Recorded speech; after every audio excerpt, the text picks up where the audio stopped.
Gauthier Mascotte, un producteur. Bon, soi-disant, mais un producteur ne peut pas voilà. Il n'est pas professionnel en réalité. Parce que quelqu'un qui est professionnel ne peut pas dire de tels propos. Donc comprendre le amateurisme. Donc ce sont des gens qui ont la combo na YouTube.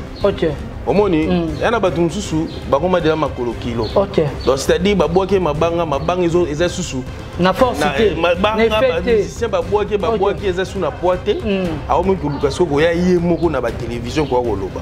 Donc on a produit fini. Ceux qui réellement sont producteurs, c'est la biso musicien moko a produit dans grande salle. Et puis il y a na ba propos pour nous quitter ces artistes, soit des gens qui ça artiste moko a produire, tout le monde peut monter artiste. Je pense que vous avez le mot. Biso to yebi baganga kala ba o baganga ka ke ba za ba artiste ba numéro 1 mais jusqu'à présent ba bien avant tout ce que je t'ai commenté. Na nous catégorie ata mon côté comme tika boy musique ya lelo ezo senga suko cha makelele te musique ya lelo zo senga fona terrain ozo sala nini est-ce zo teka.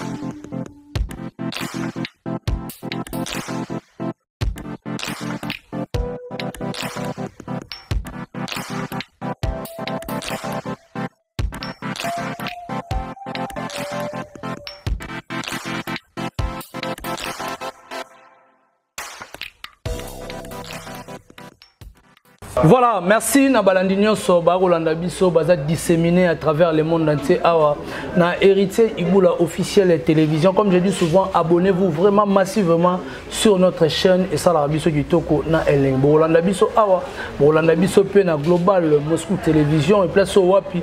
Vous aurez minimum d'informations, il y a artiste Ferré Gola. En tout cas, place au solo la vraiment Bakati et place au solo. L'événement où l'artiste fait rigoler par rapport il y a des rumeurs qui circulent par rapport il y a artiste nabiso bandeko belé ba omukolo ba qui fait raison mais soi-disant ba ta faire ba ko senga ba mbongo voilà ceci voilà cela pour na remema ba poto to remeka pe ko sola to remeka pe ko yeba évolution il y a album nabiso Dynastie volume 2.1.2 et commune à niveau nini parce que ba gaulois baloba ki baza vraiment plus déterminé ya repé sa artiste fait rigolo disque d'obé disque platine en tout cas neto lobaka na plateau na awa tozana moko ya ba communicateur ya artiste fait rigolo na combo ya Trésor Moscou autoné na plateau Elvis Pocho soko za d'accord na en tout cas fongola biso vraiment to meka ko solo na invité na que je dis directement bonjour. Bonjour héritier Iboula. Bonne santé. Ouais, santé perdre. Maman est bien. Toc. Et qui ne mandenge qui singela qui ne. Ne maman singela qui ne zo qui ne. Ça fait longtemps. Ça on peut c'est bon. Ouais, qui ça c'est ça. Les amboka ya banka. OK. So zanka donc Kinshasa ça yo. Voilà. Donc voilà quoi. Déjà je crois que ça fait longtemps, hein, solo li sous. Ouais, depuis 2004, 2024. 2024. 2024, depuis ton côté, tu sais l'émission. Voilà. Mais on est ensemble, tous en a. On peut ça quand même bateau parce que c'est un avant de côté. Talara, qui ça ça au moto pela. Au Saranate, na pesi mbote na Edo Santa. Edo Santa na. Bien aller 3 fois. Edo Santa. Merci na maman na biso ABDZN, merci na Janice Tantunga pour tout. Ah banga Muturi, le gourou du temple et du temple. Na moni Paul Tumbaï Lunga. Laurentine Lola. Et puis voilà, donc voilà, en tout cas Bosanité sous la Dimfumu, même ils ont continué. La Dimfumu, mon Gonzaloste, la Dimfumu, mon thème Arlette Fumu, restaurant Bisso na Bisso 5 étoiles, Ezalaka Moko na Katsa Ville à Lyon et pas na Bisso Sims, le pacificateur va ensemble na Eclipse Salomingo toujours drapeau de Lyon, il y a Bruno Lubika Mbongo, il y a propre Motema, il y a Maman Linda, pourquoi pas balobi Chipo Muchipai, papa na Messi tina diamant vraiment ifandaka na maboko na yo Janisita Chonga Mputo Banga Muchuri les gourous du temple et du temple, pourquoi pas madame Laurentine Lola Eliane Mbiavanga na Pesio Bambote Global Moscou. Ouais, voilà, l'artiste fait la double Adidas Arena le 20 dans le 21, ben impressionnant parce que au Yobati fait Betara le 20 mais et comme a fait rigola à doubler par rapport à sold out ou à Salah qui impressionnant yo étant que communicateur et artiste étant que ça qui peut wana pour na pousser bandeko ba gene ko somba ba billet et ça tu on ni ton faire ça qui no sold out. Tes impressions elles sont déjà positives hein? Okay. Donc c'est déjà positif. Okay. Déjà moni l'artiste fait rigola ça fait vraiment un bail, ça fait longtemps à Betty en Europe. Donc impact il fallait zalara positif parce que déjà nous les maisons na Europe té. L'artiste me souba beta qui na bango mais ko beta na bango ezaki na moi pression, tension. Okay. Mais si nous les sikoyo et zongi au vrai sens du mot, c'est-à-dire batu bazo ya concert sans kozala na ba problème na mitou, ba inquiétude des athées. Donc on taillé concert à la bien. Aye a kendoule ayo kindoule puis abimi. Na côté lobby na o sali sold out il y a concert à le 20 et c'était prévisible. Comprendre parce que faire nous les no beta mai na France té. OK. Ce qu'autant on fait ayer pour que boss na telelo na niveau France ou en Europe faire une moto au papa mai. OK. Parce que biso tozu ba appel à ba producteur rebelle. OK. Na ba kota ba château rouge wana ebele ba bengi. OK. O bazo préparer pe makamu susu or makamu ya les 20 na les 21. Ah. Donc c'est-à-dire ba tout bazala au CP là, ça le roi papa ou bazo au beta sikoyo nous les na niveau France. Okay. Donc si je peux dire, si je venais de dire tout à l'heure que c'était prévisible, oui c'était prévisible, sold out en est salé. Okay. Et le quoi sold out est salé maki.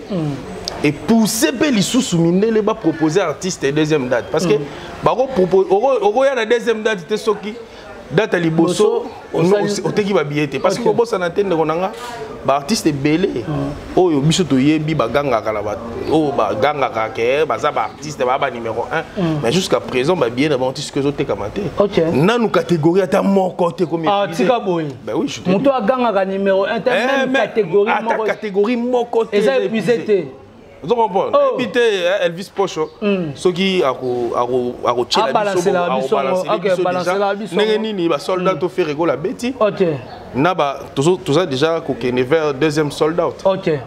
Pour le 21. Voilà. Tout ça déjà je crois on a deux catégories ça épuisé. Okay. Donc à la mingité je crois la semaine au week-end au ba somba ba billet. Dans la vie tu tires le monde ba 1200. Donc sold out c'est vraiment assuré quoi. Okay. Donc yango zola lisa bandeko mususu pour ngité. Okay. Parce que babilo botika au sel matin. Kilelo yango. Donc kilelo yango. Bon mais kilelo yango. Voilà, oh là ça match no preuve à l'appui. Kilelo yango. Et par rapport à bandeko de konanga na webisayo. Nous avons un temps loba ebelete. Trop de blabla et fouter le roté. Voilà. Les lots congolais ont mieux comprendre n'engeni ko vérifier information tout sur le plan international. OK. On comprend. Sur obeta libanda bake na site bakoti batali esa zote 14 zote 14. Elengi nango za ke lelo batu nyonso tout to komi biso nyonso tout numérisé. OK. Zo comprend biso tout to koti na numérique. Zo comprend. Biso tout to koti na o Italie est numérique aujourd'hui. Vous comprenez? Donc il y a un sur l'engi nango yango. Il y a un monde dans le basco que Ferrigo là il est dans le bon. Nous les rebêtes à niveau France. Le 20 dans les 21 double wana ba comprendre grandeur sous sur le plan artistique. OK. Voilà.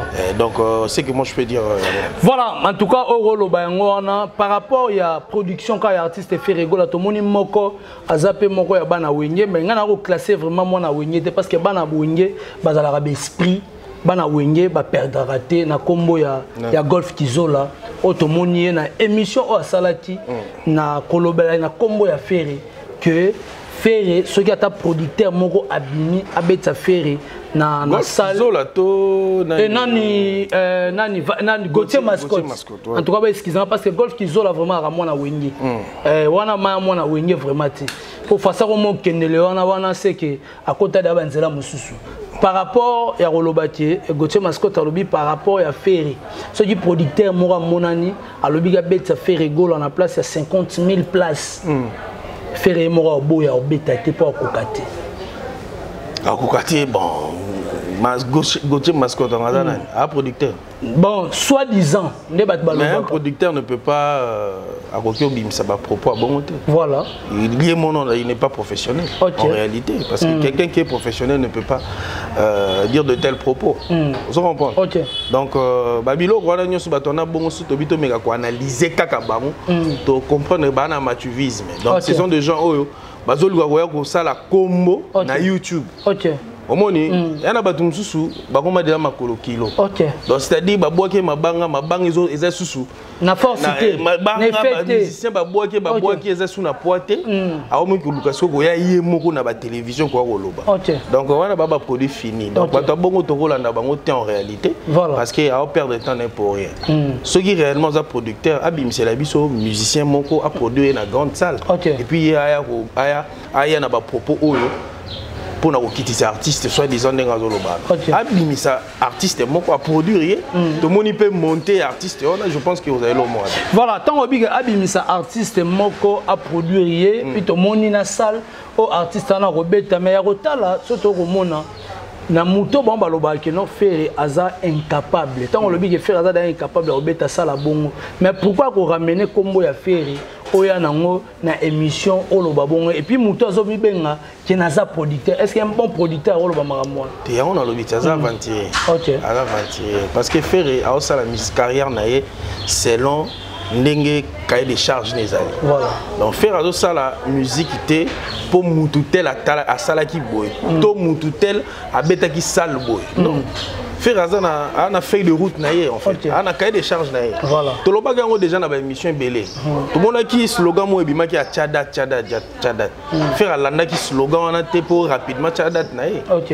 A 8 ans naé et comme il a un moment où il fallait tchada naé puis bon moni bino moko ngombi o salemi.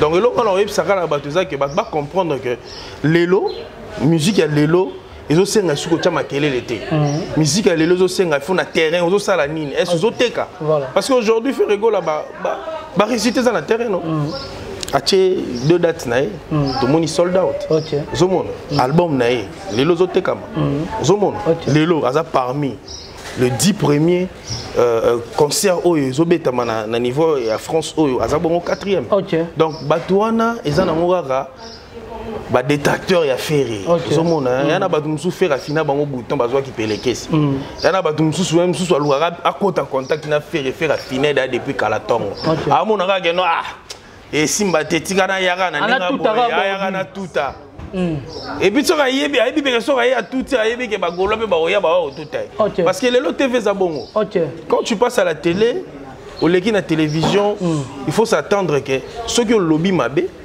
il va retomber dans le oui, tu as la pluralité d'opinion. Nous te disons qu'il y a une opinion par rapport à nous surtout, mais il faut s'attendre un peu aussi.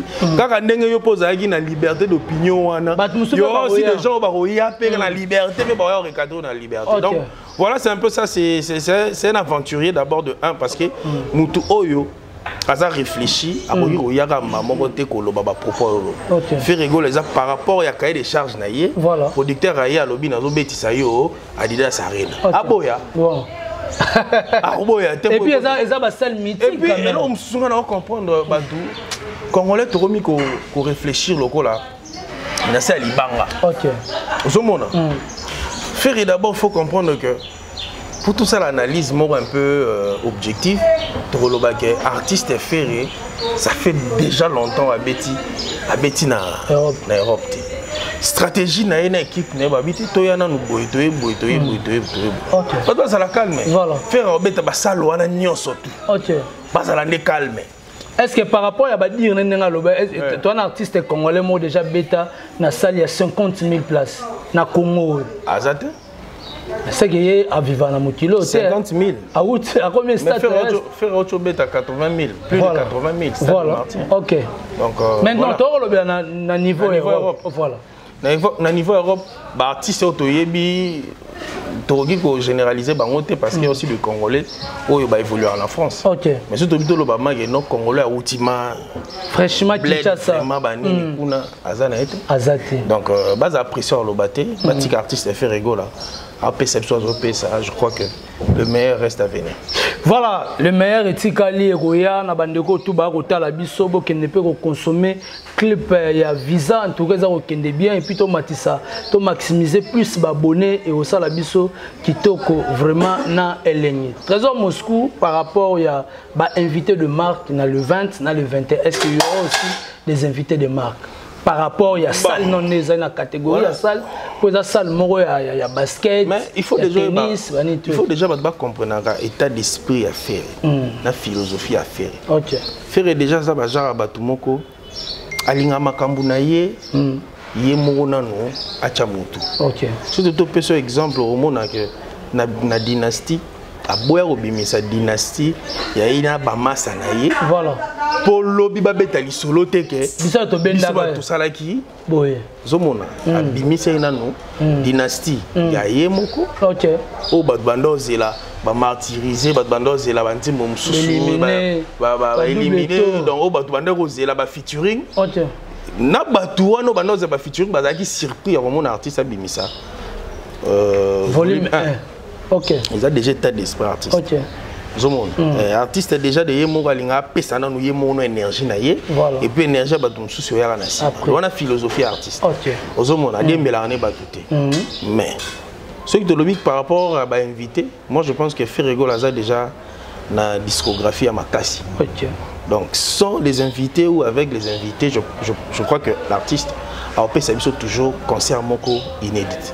Voilà. Donc tous la invitation et à Batou, tous l'invitation à Batou, Ferrego là c'est un grand artiste. OK. Donc à Robert tous les deux on a yé mon copé, tous à ROCP.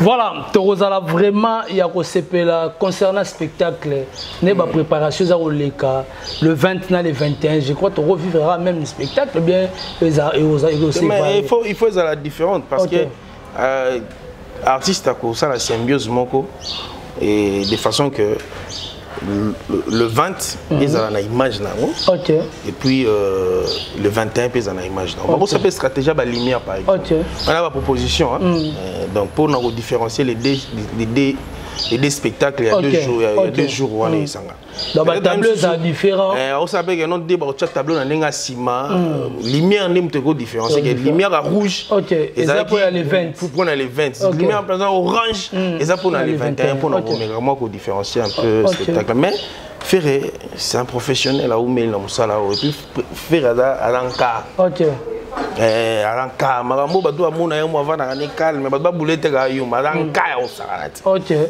grand esprit grand esprit bi bulo oyo betana biloko bi bulo oyo bien ya osakanati voilà omona eza bulo na ye eza bulo na ye cop na ye gan pe na ye yango wana donc aye bien ozo maîtriser secteur on a kitoko donc tozela déjà le moko bien côté ba spectacle bato ba OCP là. Voilà, tu veux dire que bato ba OCP là le 20 na le 21 parce que nous le vraiment et aux ala vraiment au rendez-vous par rapport à nenge bandeko ba rozela pour makambango et kendeto ezala. Mais siko ya rolo bato me kapé ko sola concernant Genève Arena. Opelelo et zalisuna moto tona mo pepe nango ya rotala l'artiste Ferrego là alobi ke ba beta na ba maison mère. Bayapi Suisse. Beta na différentes salles. Mais salle locale à Genève Arena où ils ont 9500 places. N'a noté artiste congolais moro à beta je pourrais dire. Donc faire rigolo la rose à l'artiste liboso et au beta salle à bon. Et puis de deux habits que non et vous allez vraiment facilité. Pour naïo. Mais l'artiste habit vous allez vraiment facilité pour beta salle wana. Mais au baksana sur habit pour na ba golo na ba gladiateur na ba mourir bonne musique et aux la possible yo ko analyser on bon bon ngelo na rolo baga ezake faire d'abord de 1 à ba fan ebele OK donc ana ba fan ebele ye moko déjà soki ameki ko kende na mo bongo ayebi le pourquoi moni ya moko yo moko mutoko yeba pe côté aux aleli OK ils ont promis que na momoni na zabo na zo point OK. On a appelé cet exemple. Donc, Moutouye Mouramié, moi, je sais que on comprend. Mais, moi, je pense que apprécie déjà un message pour booster les fanatiques indirectement. Voilà. Vous comprenez? Déjà petit message pour booster les fanatiques indirectement. Il faut tout bêta Genève Arena tout tondi sango pour les Congolais et les Bossois tondi sa salon. C'est déjà un message. Voilà. Il y a un autre aussi en Abagologno surtout. Message on a besoin en considération. Et puis tout ça là on est artiste nenga lo barato là qui sabaon que tous les gabons est belé. Et tu continues toujours comme histoire et musique il y a faire et naïe mon faire ensemble. Donc voilà message on en tout cas tous ont le roi moi boosting mon artiste on a boosté biso pour tous aller belé tout ton ça Staloana Genève Arena. Voilà pour tout ton ça le 20 le 21 tu peux na les 15 trop bande kwa Kinshasa. Ba Rolanda na live streaming nega to ça dit ma stade de Martyr ou bien Kinshasa va prévoir ni na o etali d'abord streaming bon streaming to beta masola streaming tant ba sold out nyo sauté au Salema so ba bien nyo sauté Salemi ndeto beta masola on est uniquement pour le 20 le 21 on est à masolo ceux qui déjà ba sold out tout est à les propositions siko ya streaming OK on a bato baza ba libanda partout à travers le monde pour bazwa relais il y a Ndolewa. Mais dans il y a Kinshasa, donc par rapport à tout le monde là, la proposition peut aller. Voilà. Que bah oui au sala, bah au chapé écran géant mon co. Niveau stade. OK. Pour bah niveau stade. Niveau stade. Papa, stade faire azate. Kasi te on les a performance te. Ah, ya ola qui sa grandeur artiste. Ah, tu vas boire beto no bilo, ça li peut plein les sous. Kasi te. Maman. Bah ça fait projection écran géant. Voilà. Ça li que bah tu peux bah foutre bénéfice quelque chose pour bah la exclusivité. Voilà. C'est sécurité faisant ma casse pour nous les bandes moi bah 20h. Kasi te ton bah déjà bon pour la proposition bon il faut nier surtout déjà tout assuré. OK. Donc voilà c'est un peu ça. Tout c'est la je crois que la surprise est belle dans le concert.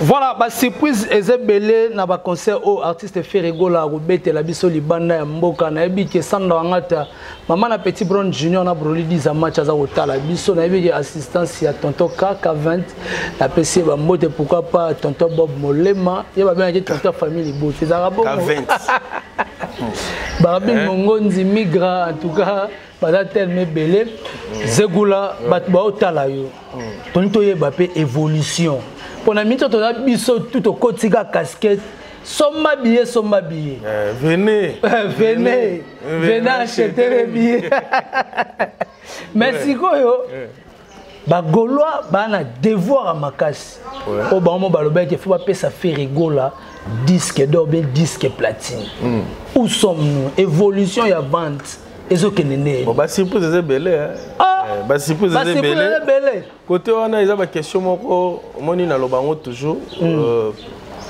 biso doit limiter côté mort voilà comprendre c'est maintenant l'artiste avec son équipe avec Sony ne baebi niveau ni bakomi OK et netinga boye je na information et précision par rapport à que non disque op sama disque platine non biso rôle la même chose à la raka pour booster les fans de son album. Mais les autres faire Aza, les artistes moko, oyo azo défendre Congo na la plateforme il y a téléchargement. Ah bon? Ouais, parce que moni na lobango déjà na ba émission ngé belé streaming Spotify Deezer ils a bien.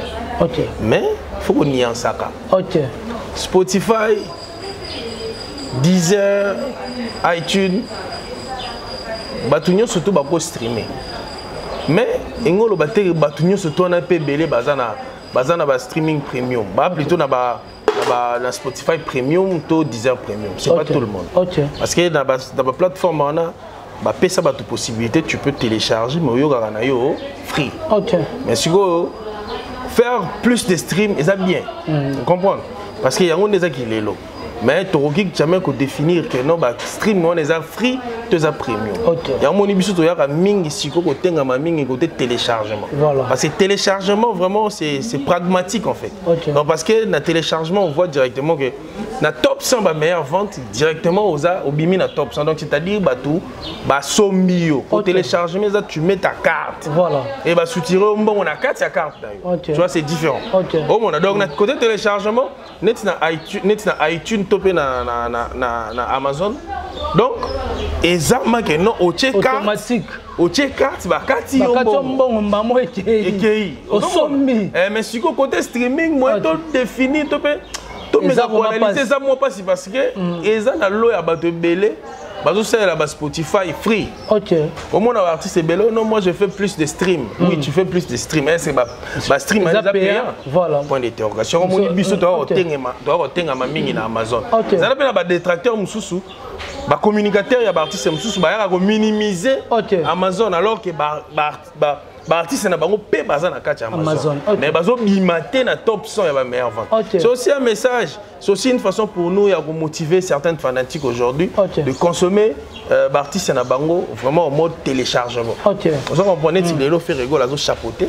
Tous les 3 volumes il y a l'album naé ils ont na top 100 il y a ba meilleure vente. Donc ils ont déjà force moko boye faire rigolo azana on a ba fanatique. Voilà. Vous mona il y a un moniteur lo bango bien faire Lelo na côté Amazon number 1.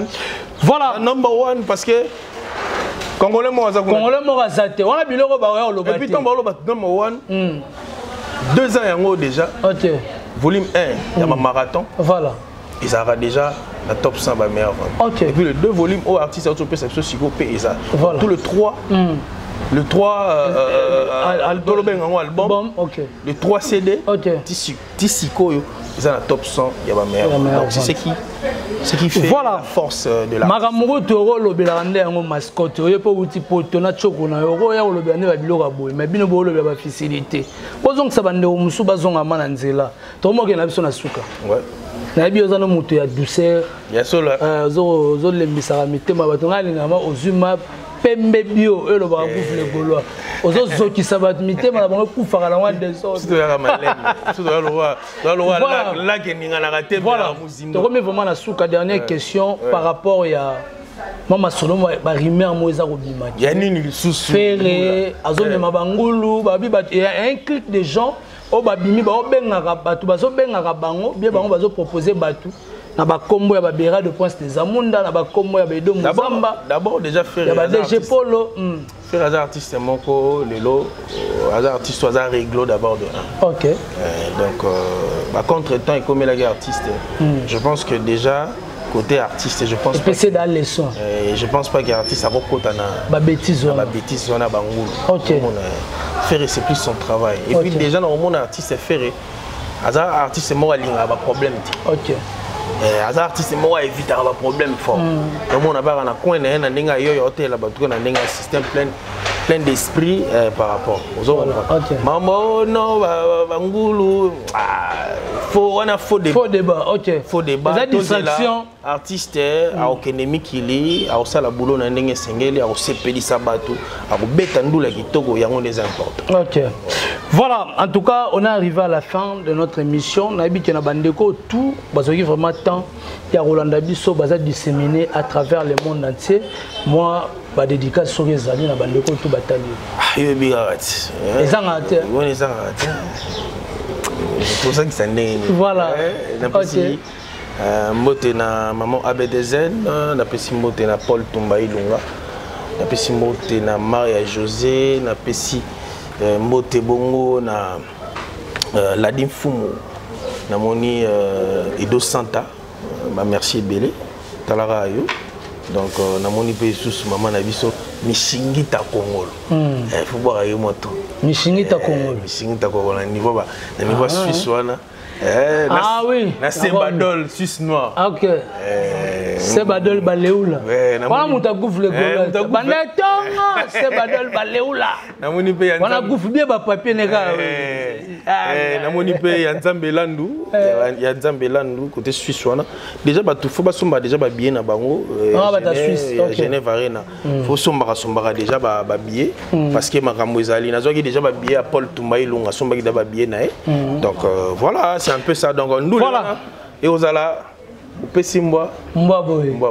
Voilà, merci beaucoup Nabandeko tout balandi biso, merci à Elvis Pocho qui était derrière la caméra, merci à maman Lanita la gabonaise Otali biso, merci à maman Odette, maman ministre, merci à maman Jolie Kouete, en tout cas merci aussi à ma maman chérie depuis Londres na pesio bambote Nadine Ntsala, balobi mère na pesio vraiment bambote, Nabandeko tout batali sanda ngata maman na petit Brown Junior na Broly 10 à match, balobi Clem Blessing Motomoko bien moto moko trop assuré François Kaboun depuis Canada aussi moi héritier Iboula je te salue en tout cas bandeko tout batali biso to monani soki Nzambe azongi nanete play